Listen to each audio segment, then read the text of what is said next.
Press the lord. నిజమైన స్వరం. జనవరి 18, 2026. Holi prayer home సంఘం వారి అనుదిన వాగ్దాన పరిచర్య.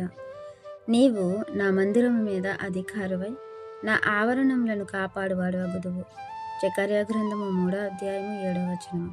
ప్రియమైన దేవుని వారలారా, దేవుడు సర్వాధికారి అయి ఉన్నట్లుగా తన పిల్లలను అధికారులుగా చూడాలనుకుంటున్నారు.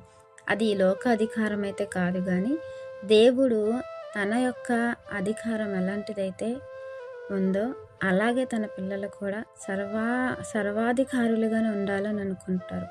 ఇప్పుడు మనం చూసుకున్నట్లయితే మన ప్రభువైన యేసుక్రీస్తు వారు దేవుడితో సమాన అనుభవం కలవారు, సమానముగా ఉండేవారు. అయినప్పటికీ శరీరాన్ని దాల్చుకొని లోకానికి రావటం వలన దేవుడు ఆయన ప్రార్థనలు, యాచనలు, భయభక్తులు కలిగి ఉన్నందున ఆయన అంగీకరింపబడ్డారు అని లేఖనం సెలవిస్తున్నప్పుడు మనము కూడా ఏపాటి వారమని మన చిన్న చిన్న ఈ మిడిమిడి జ్ఞానం, చిన్న చిన్న భక్తికే దేవుడు మనలకు సర్వాధికారం ఇవ్వడానికి, అందుకే ప్రభువును మనకు మాదిరిగా ఉంచారు. ప్రభు ఎలా అయితే బ్రతికారో అలా మనము బ్రతకాలి అనేది దేవుడు మనకు చూపించారు.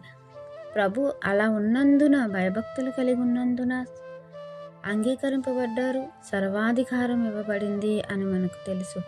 అలాగే తన పిల్లలుగా ఉన్న మనం కూడా సర్వాధికారాన్ని పొందుకోవడానికి దేవుని యందు భయభక్తులు, యథార్థత, ప్రభు అడుగుజాడలో నడవాలి అనేది కూడా మనము తెలుసుకోవాలి. ఇక్కడ దేవుడు అదే సెలవిస్తున్నారు. నా మార్గములలో నడుచుచు నేను నీకు అప్పగించిన దానిని భద్రముగా గాయకొని వాడ.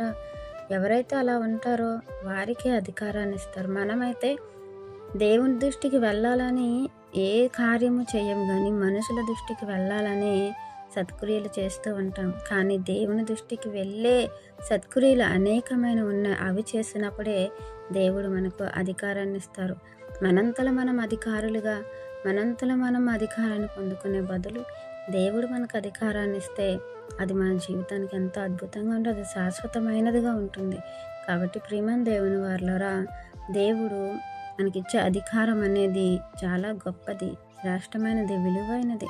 ఆ అధికారాన్ని పొందుకోవాలని దేవుడు ఆశపడుతున్నారు. చూడండి, భూమి మీద మీరు దేనిని బంధిస్తారో నేను పరలోకమందు బంధిస్తాను, భూమి మీద మీరు దేనిని విప్పుదురో అది నేను పరలోకమందు విప్పుదును అన్న గొప్ప అధికారాన్ని దేవుడు మనకిచ్చి ఉన్నారు. దానిని మనము స్వాధీనపరుచుకోవాలి, సద్వినియోగపరుచుకోవాలి. దాని కొరకని దేవుడు ఎలా చెప్తే అలా వినేవారుగా ఉండాలని వాక్యం మనందరి జీవితంలో దేవుడు ఫలింపచేయాలని ఆశిస్తున్న వారు దైవజనులు బ్రదర్ పి. నెహెమ్యా గారు. God bless you.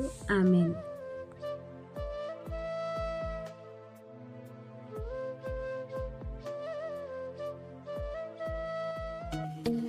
Hi friends, holy prayer home Gajuwaka సంగమ వారు మాట్లాడిన విలువైన దేవుని సందేశములను మీరు వినటానికి మా యొక్క యూట్యూబ్ ఛానల్ హోలీ ప్రేయర్ హోమ్ను సబ్స్క్రైబ్ చేసుకొని పక్కనున్న బెల్ ఐకాన్ క్లిక్ చేయగలరు.